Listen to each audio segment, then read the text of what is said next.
Na wasalimu ndugu zangu wote mnaonifuatilia, mnaonikubali, mwigizaji bora.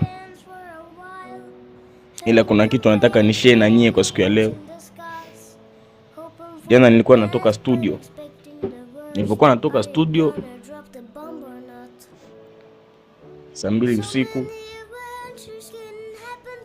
nikakutana na maaskari ndiani. Nilipokutana na maaskari ndiani, maaskari walichonitendea Mungu ndo atawalipa.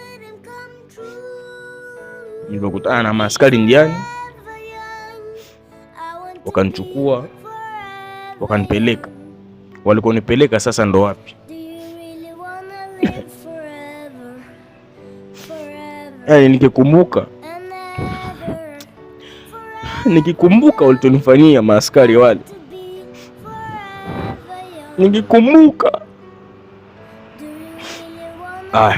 nakaza tu, kwa sababu mimi mwanaume nitavumilia.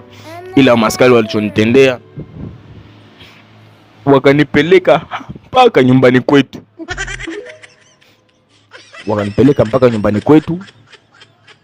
Wakanipea na 600 eti nikunywe juisi hii hapa. Wakanizia juisi au maaskari.